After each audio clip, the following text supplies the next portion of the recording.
Энэ оны хамгийн өндөр хүлээлттэй кинонуудын маань нэг ганц миний ч биш гэж найдаж байна. Кинонуудын нэг Andy Weir зохиолчийн Project Hail Mary зохиолоос сэтүүлсэн Project Hail Mary кино нээлттэй хэлээ. За өнөөдрийн энэ ревю бол спойлер байхгүй, яг ихний сэтгэгдэл байна.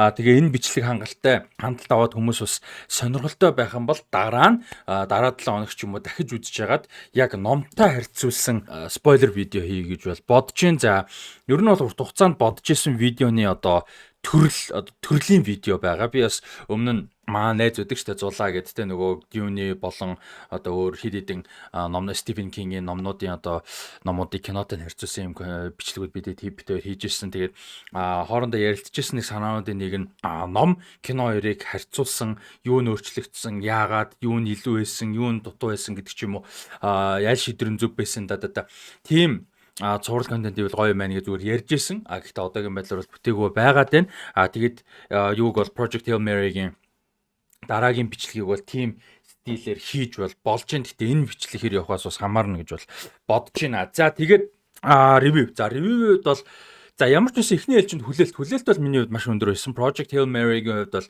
миний яг айгуу санаандгүй олж уншсан ном баггүй юу. Эхлээд манай Pop Culture Club-ийн тэгээд юуг та хэд RTP-г манай подкастыг Rusty Talks подкастыг сонсдог байсан бол манай тэргэлгээд банд байгаа. Одоо том залуу болсон. Тэргэл битээр подкаст хийдэг байсан үед болол тэргэл надад энэ Project Hail Mary-г санал болгож ирсэн. За тэгээл өнгөрчихсөн. Юуны тухайг нь ч болов санаагүй. За тэгээд дараа нь явж хагаад Audible дээр би одоо subscribe болоод Audible-аар маш олон ном ингээд сонсч сураад байж итэл яг энэ Project Hail Mary гарч ирээд тэгээд өнөр хэлжсэн шүү дээ. За эхлүүлчихгээд хөдлөж аваад шууд эхлүүлсэн байхгүй. Тэгээд л ерөөсөө би ямар ч ойлголт байсан. Яг хуу ганц idea байсан нь The Martian зохиолч Andy Weir бичсэн тэгээ sci-fi adventure гэдэг л ойлголт өөр юу ч байгаа.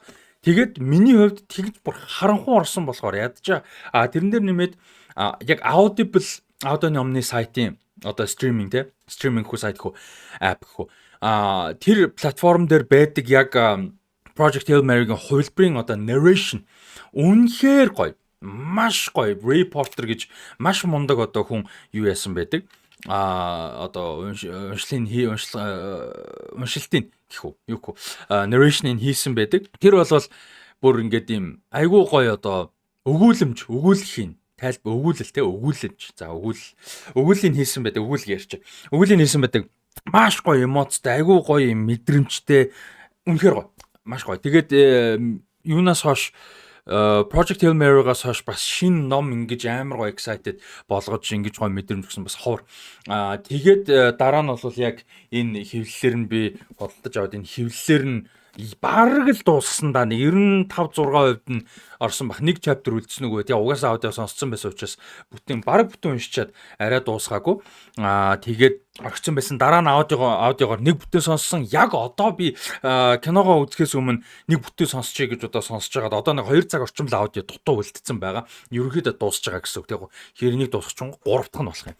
За ингээ миний хувьд бол энийг би яагаад яаж юм гэхээр энэ кинонд ямар амар хүлээлттэй байсан бэ гэдгийг хэлэх гээд байгаа ухаан. Тийм тэгээд найруулагчдаар бол Phil Lord, Christopher Miller хайжсэн нь бол бас хүлээлтэд маш том нэмэр болсон, нөлөө болсон. 2000 онд гарсан Cloudy with a Chance of Meatballs гэж маш дутуу үнэлэгддэг буюу underrated тийм хүмүүс хангалттай мэддэггүй.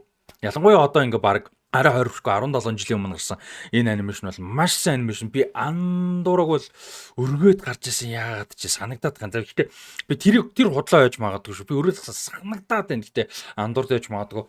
Тэгээд 21 Jump Street, 22 Jump Street, тэгээд The Lego Movie гэсэн энэ кинонуудыг найруулсан уран бүтээлчд. Гэхдээ 2014 онд гарсан 22 Jump Street киноноос хойш ерөөсөө уран сайхныг бүтэн кино, театрт гарсан кино найруулаагүй байсан. Тэрнээс хойш дандаа продюсеруудаар эсвэл зохиолчоор ажиллаж ирсэн. Ялангуяа продюсераар бол одоо маш олон бүтээлүүд дээр тэр энэ хугацаанд бол ажилласан. За Solo A Star Wars Story-г Хан Сологийн залуу насны Origin түүхтэй.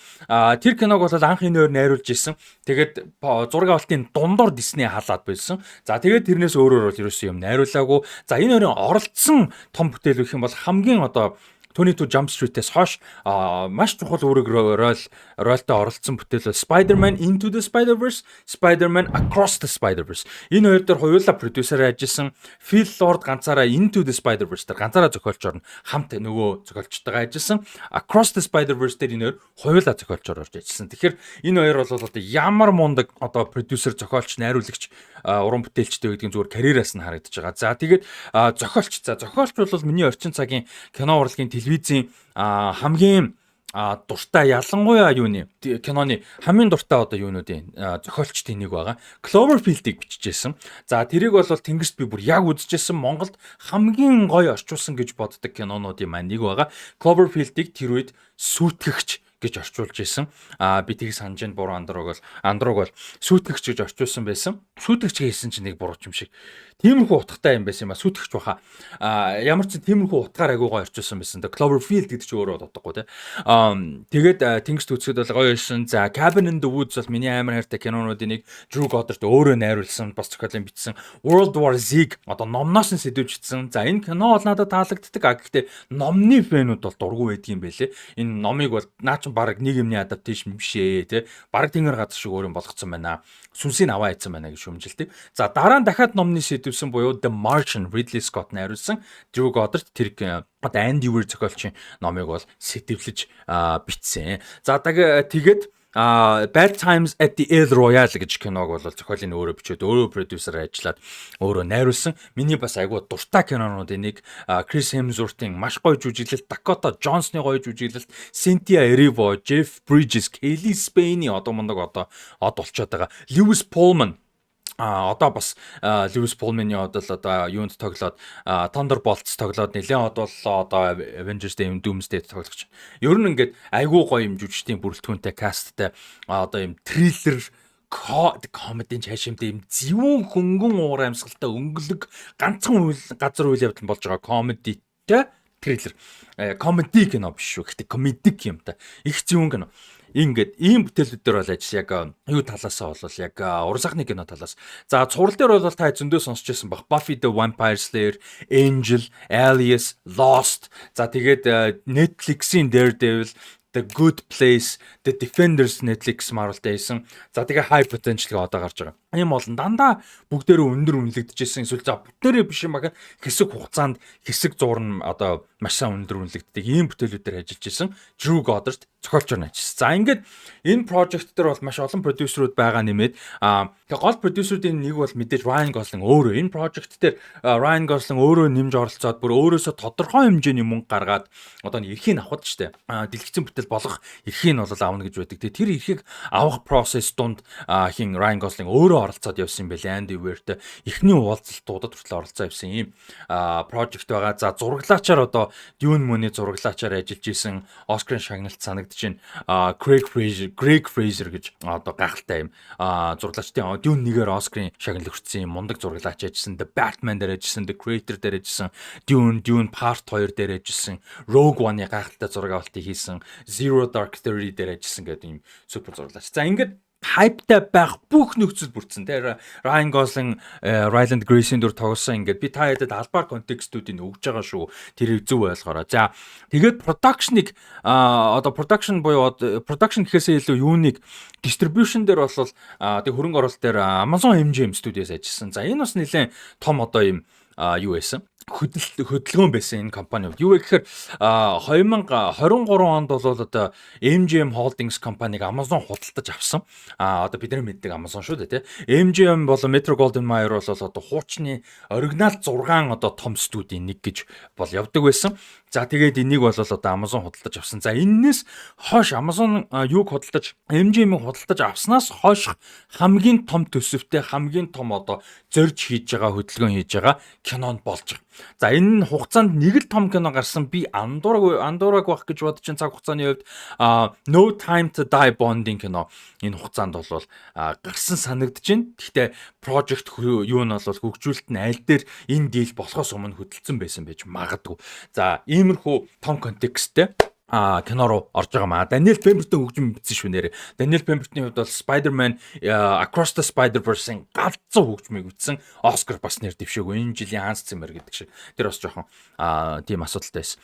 За ингээд ийм хайптай кино руугаа орохоор боллоо. За энэ кино IMAX-т нээлтээр нь амар хайптай үзлээ. Уур амьсгал гоё байлаа. Киноны experience үнэхээр гоё байсан. Киноны experience үнэхээр гоё байлаа. Энэ кинон дээр юу байгаа? Спойлер бол биш. Би ерөөсөө юу ч айл болох би спойлер юу мөхгүй юм. Гэхдээ энэ дээр дундуур нь одоо гэх юм уу та тий. Одоо цагт өнгөрсөн цагт болж байгаа хоёр ингээд үйл явдлууд бол зэрэгцээд явна. Тодорхой хэмжээнд. Энийний ялгааг IMAX дээр их гоё гарсан бэл. IMAX биш танхимд яаж гарч байгааг яаж хийснийг бол мэдэхгүй байна. Гэхдээ IMAX дээр айгуу. Юу гэхээр яг одоо буюу энэ сансарт болж байгаа та трейлер мэйлэр тодорхой хэмжээний угаасаа ойлгоод авсан баг. Сансарт болж байгаа үйл явдал бүгдээрээ full IMAX. Бүтэн яг юм. Тэгэнгүүтээ хуучинд болж байгаа үйл явдлууд хуучинд ч юм уу одоо өөр газар болж байгаа үйл явдал cinematic юм нарийнхан. Тэр нь одоо letterboxd-тай гэж ярьдаг. Letterboxd-тай, boxed биш, boxed-тай. Тэр нь бол надад айгүй энгийн бөгөөд гоё шийдвэр санагдсан. Дээрэс нь найруулагчид, зохиолчид, продюсерууд ер нь ярилцлага өгж байхад айгүй сонирхолтой яриа өгсөн байсан л да. Яг юу бол хийгээгүй. Green screen дээр зураг авалт ерөөсөө аваагүй гэж тэ. Ногоон эсвэл цэнхэр юм дэлгэц ашигладаг ч та хаана ашигладаг тэ. Өнгө цоолох гэж ярьдаг Монгол. Тийм бол нэг ч ашиглаагүй гэсэн. Тэрийг хүмүүс гайхчихж магадгүй. Тэрний гол одоо юу н одоо тэрийг яаж хийсэн юм бэ гэхээр ер нь бол ард нь байгаа өөр янз бүрийн ингээд шууд зураг background зурах эсвэл одоо the volume гэд анх The Mandalorian цувралтыг бүтэн ашигласнараа нэлээд олонд танигдсан ийм бүтэн ийм амар том хан шиг background шиг ийм одоо компьютер юуны програмын Unreal Engine энтер шиг ийм рендер шууд ингэж камерын хөдөлгөөнөө дагаж рендер хийдэг ийм background гэдэг амар том одоо технологи тайз гэх юм уу дэлгэцэх юм уу байдаг. Тэрнтэй ингэж бол хослуулж хийсэн гэдэг ойлголтыг бол би авсан. Тэгээд practical effect. Ерөөсөө энэ кино театрын experience байгаа хамгийн гол юмнуудын нэг нь practical effect байсан. Байж болохоор хамгийн practical хийсэн гэдгийг мэдгэж байгаа. За мэдээж энэ чинь сансарт үйл явдал болж байгаа наа. Мэдээж computer effect бол байгаа. Visual effect мэдээж байгаа. Гэхдээ байж болохоор бодит зураг авалттайгаар буюу practical effect-тэй үнэхээр мэдэгдэжсэн. Одоо энэний хамгийн гоё деталуудын нэг бол сансарт болж байгаа үйл явдал гэдэг. Би одоо аль болох ерөөсөө ойлголт өгмөргүй байна. Нэгтгэв та трейлер мэйлэр юм үзсэн байж магадгүй. Гэхдээ би өөрийнхөө experience аль болох ойлголтгүй байсан учраас тэр өөр нь ярихыг бодъё. За, practical effect-үүд бол үнэхээр супер байсан. Comedy маш сайтай байлаа. Мэдрэмж маш гоё өглөө. Ryan Gosling өөрөө ямар комедик мэдрэмж сайтай жүжигчин бэ гэдгийг дахин харуулсан гэж бодож байна. Өмнө нь та анзаарч ирсэн бол одоо Nice Guys кинон дээр бол Russell Crowe энэ хоёрын одоо комеди харилцаа, comedy chemistry бол үнэхээр гайхалтай байдаг штэ. Энэн дээр бол одоо Ryan Gosling-ийн юу бол үнэхээр гоё байлаа. Comedy мэдрэмж. За энэ постэр дээр нь ч бүр орчичтэй. За би ер нь яриа авчи. Юу байгаа? Нэг alien дүр байгаа. За энэ постэр юм дээр нь ороо авчи. Тэгэхээр бас асуудал. Тэр хоёрын chemistry үнэхээр гоёсэн. За тэгээд тэр alien харийн дүрийн practical effect үнэхээр гоё байлаа. Маш гоё байлаа. Тэрний sound design маш чухал байсан. Аудио номон дээр sound design-ыг үнэхээр гоё хийсэн байдаг. Кинон дээр өөр аудио номноос бол sound design нь өөр байсан. Гэхдээ гоё байсан. Тэр нь бас таалагдсан. За тэр аудио sound design юмнууд донд 1 2 бас гоё сюрприз бас байгаа. Тэр бас гоё байсан. За хөгжим. Daniel Pemberton-ийн хөгжмөөс бол айгүй ихэм хүлээж исэн. Эхний үзэлтэн дээр бол айгүй тийм сүртэй анхаарал татсан гоё яг ингээд санаанд үлдсэн юм алга. Гэхдээ нэг тийм юу болоалгаа нэг тийм проблем болол алга. Кино театрт яг IMAX-аар үзэхэд ер нь тэр нэг орчин биш ээ. Тэр одоо сансарт болж байгаа бол бүгд IMAX-аар угаасаа гоё байсан. Тэр гоё дээрээ нэмээд одоо бүр спешиал гоё хэсгүүд байсан л да. Одоо ингээд амар сүртэй юмнууд болж байгаа юм янз бүрийн болж байгаа юм чимээгүй болж байгаа хэсгүүд байсан. Яг ингээд бүтэн IMAX-тай яг дүрслэл нь юу вэ? Ямар сцен байсныг хэлэхгүй ч гэсэн ингээд чимээгүй. Яг сансарч мэдээд чимээгүй те. Alien-ийн постэр дээр гардаг шиг in space no one can hear you scream те. Сансарт хин ч чамааг орилгыг сонсохгүй. Тэр шиг чимээгүй болж байгаа хэсгүүд хийдэд байсан. Тэд нар үнэхээр гоё байсан. Тэр хэсэг дээр саяны нээлтийн өдрийн одоо 5 дахь орой үзэр дээр байсан хүмүүс маань маш хүндлэлтэй дуу чимээ одоо гаргахгүй тэг ингээд чанга ирсэн асуудал байхгүй 2 игнэний урд 8 дугаар игнэнд суужсэн нэг нөхөр баян уцаа оролцсныг стооц бол үнэхээр гоё байсан. Тэрэнд би амар баярлсан. Тэр нөхөрлө болдог бол би бүр ингээд толгой дээр нь ингээд цогчмор нөхөр байсан. Тэгээ одоо яа гэх вэ? Тэгээд миний уртлын байсан болохоор би тэр уртлын хүнээр ингээд уцыг нь дараад ингээд суудсан л та. Тийм хүмүүс бол цогцоод байгаа зэ. За тэр нь жашин spiritually цогтоорой. Тий тэгээд тэр бол үнэхээр гоёлаа. За dramatic хэсгүүд байсан. Тэгээд dramatic хэсгүүд дээр за ихтэй темпийн нэр чи. Ер нь найруулга өрнөл талаасаа темп бол айгүй боломжийн байсан. Яг юм гол энэ киноны гол цөм нь бол энэ гол хоёр дүрийн chemistry, харилцаа, адал явдал мэдрэмж юм баггүй. Тэгээ ерөнхийдөө тэрэн дээр гол фокус өгөө тэрнлүүгээ хурдан явах гад ерөөсөө л тийшээ юугүй өсөрсөн. Тэнцэнэ байгаад өөр тийшээ цаг хугацаар өсрөхтэй ч гэсэн маш богино хүсрэл ерөөсөө л гол юм руугаа өсөрж ингэж явжсэн. Тэр нь ч одоо ихэнх үзэгчдэд бол гоё болж байгаа гэж бодож байна. За энэчнээс одоо миний жоохон сөрөг юм руу орно. За тэр юу гэхээр би мэдээж номноос орж ирж байгаа. За миний хувьд бол юу гэхээр би ном шүтгч ч юм уу кино шүтгч аль нэг тийм биш. Бүгд тусдаа медиа, видео тоглоомч юм уу, ном, кино, зохиол, комик юу гэдэг юм. Ямар нэг сэдвсэн бүтээл бол бүгд тусдаа медиум гэдэг шүү дээ. Тусдаа төрлийн юмнууд учраас одоо шууд утгаараа харьцуулах эсвэл одоо юу гэдэг нь заавал энэ нь энэ шигэ байх ёстой гэсэн юм бол байдаггүй. Би юу тэр тал дээр юу гэж боддог вэ гэхээр ямар нэг юмнаас ямар нэг юм өөр медиум руу сэдвэлж байгаа болвол тэр үндсэн оригинал зүйлийнхаа сүнсийг хадгалах ёстой. Тэр нь бол хамгийн чухал. Миний хувьд бол тэгж чадсан уу? Чадсан. Үнэхээр чадсан. Project Hail Mary бол яг тэрнийхээ гол сүнсийг бол хадгалж чадсан. Тэрэн дээр нэмээд мэдээж дэлгэцэн бүтээл юм чинь маш гоё дүрслэл. Одоо номон дээр хизээч байх боломжгүй зүгээр уншиж байгаа хүний эсвэл миний аудио номоор давхар сонсож байгаа хүний төсөөлөлд байгаа зүйлийг энэ дээр маш гоё гаргаж байгаа. Тэр нэг гоё гариг байгаа. Ямар ч гоё хийсэн те. Гоё зураглал зөндөө байгаа. Тэр шиг эсвэл аудио ч юм уу энэ нөхцөл те. Тэгээ ингээд дэлгэцэн бүтээлд хувирахтаа өөрчлөлт оруулж байгаа өөрчлөлтүүд бол юу байсан? Гоё байсан. Ялангуяа тэр дүрслэл гэдэг, хийц гэдэг талаас бол гоё байсан. Гэтэ зөрүүлээд юутай харьцуулах яг одоо таалагдаагүй зүйл гэдэг юм руу орох гэдэг юм л та. Номноос асан зүйл зөндөө байна. Би болохоор таалагдаагүй шалтгаан нь номноос хассан гэдэгтээ дангаараа биш. Гол нь юуг асуу? Хассан зүйл нь story, зохиол, өрнөлтөө юунд нь чухал байв гэдэг дээр проблемтай байгаад байгаа. Надад хассан зүйлүүд нь. Тэрнээс ийм масчлаа гэсэн зүйл. Мэдээж номны фэний хувьд бол тэрийг харахаас энийг харах гэсэн гэж бодож исэн байхгүй зүйлүүд байгаа. Гэхдээ би өөрөө мэдээж киноны фэн учраас ойлгож байна. Тэгээ дэлгэцэн бүтээл дээр энэ чинь 230 минут мөртлөө айгүй их юм багтааж байна.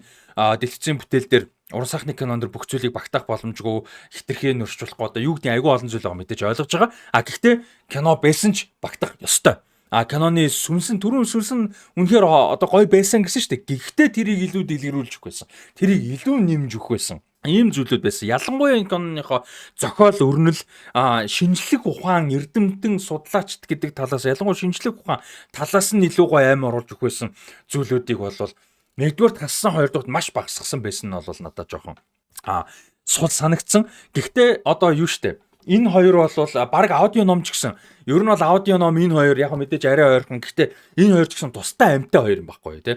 Яалтчгүй мэдрэмж нь өөр, production өөр. Тэнгүүд энэ кино бол тусдаа амьтаа энэс хэдүүлсэн болохоос энэ яг өөрөө копи мэдээж биш гэдгийг би өөрөө мэдэж үзэж байгаа, бодож анхаарч үзэж байгаа болохоор энэ кино бол надад маш таалагдсан.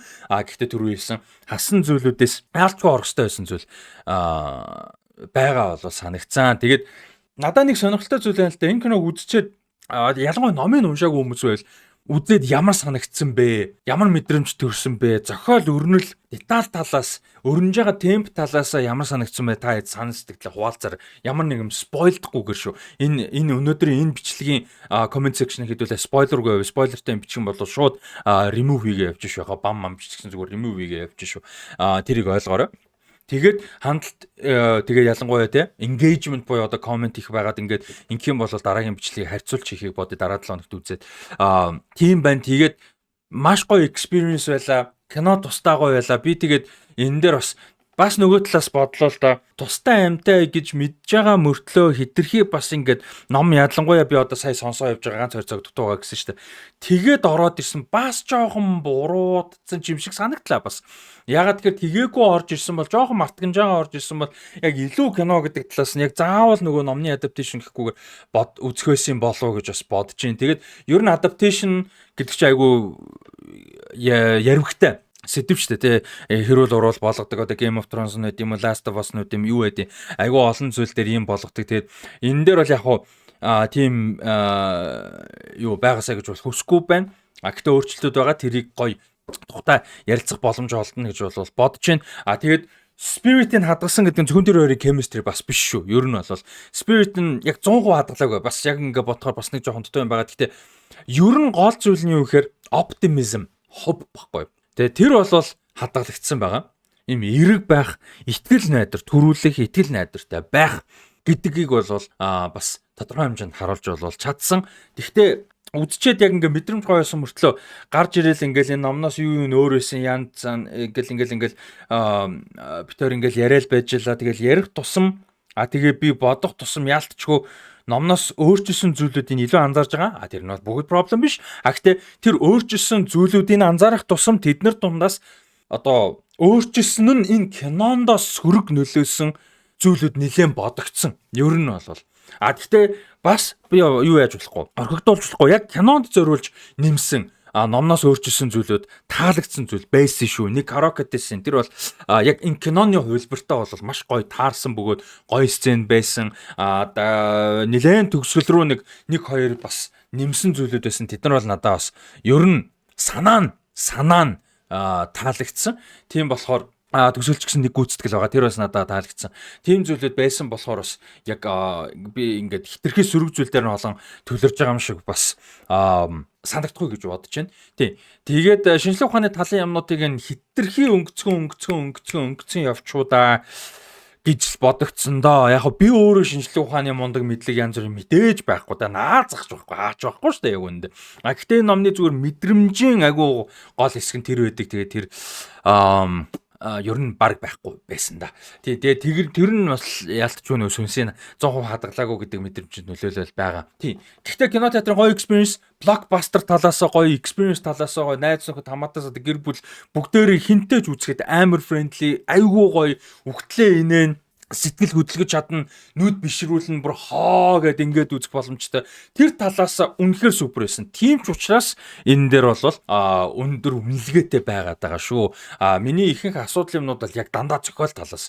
Яг заавал нөгөө нэг юм номноос ингэчлээ яг мэдээж тийм байгаа л да. Гэхдээ тэрнээс л яг энэ дээрээ зохиол нь ийм дээр алдсан санагдаад байгаа маа гэдгийг нь бол ярих боломжтой санагдж байна. Ялангуяа дахиад үзчих юм бол. За би одоо илүү юм ярих юм бол нуршаад байх болно. Тэгээд ямар ч байсан үзээрээ үзсэн болвол эсвэл номын уншсан бол сэтгэлдүүдээ бичээрэй. Гэхдээ спойлертай юм бити бичээрэй гэж хүсэж чинь яг энэ видеон дээр болвол дараа нь бол юутай спойлертай бичлэг хийвэл хэдүүлээ тэрэн дээр тухтай ярилцах боломж олдно гэж бодож байна. Тэгээ хамтаас бүгдээр нь баярлалаа. За одоо манай шөнийн тусгай үзрүүд одоо шөнийн ч юм уу эсвэл урдчилсан тусгай үзрүүд бол зөндөө байгаа шүү. За одоо 4 сарын 22-нд бүр нээлттэй хийхээс 2 бүтэн өдрийн өмнө урдчилсан тусгай үзэр гарахаар болсон байгаа. Майкл Джексоны амьдралын тухай Майкл киноны кино үзэр гарахаар болсон байгаа. Антуан Фукуа гэж одоо триллер киногоор алдартай найруулж байгаа маш сонирхолтой. Тэгээд энэ үзрийн маань билет зарагдаад эхэлсэн байгаа шүү. Портал цэгийн ороод худалдаж авах боломжтой байгаа шүү. Тийм. Тэгээд 5 сарын 8-нд Mortal Kombat 2 байгаа. За тэгээд тэрнээс цаашаа зөндөө олон кинонууд бас байгаа шүү. Одоо Supergirl гэдэг ч юм уу, The Odyssey, Spider-Man гэдэг зөндөө кинонууд байгаа. Тийм учраас нэг дээрээ бид нартай хамт байгаараа мэдээлэл авахыг хүсвэл Rusty Talks гэж Facebook хуудас болон Rusty Ryan 7 гэсэн Instagram-аар дагаараа энэ хоёр дээр бол дандаа шинэ одоо кино одоо үйл ажиллагаа ч юм уу контент ажлуудын маань юунууд ороод явдаг байгаа. Мэдээлэлүүд ороод явдаг. Тийм учраас дагаараа хамт байсан бүгдээр нь баярлалаа.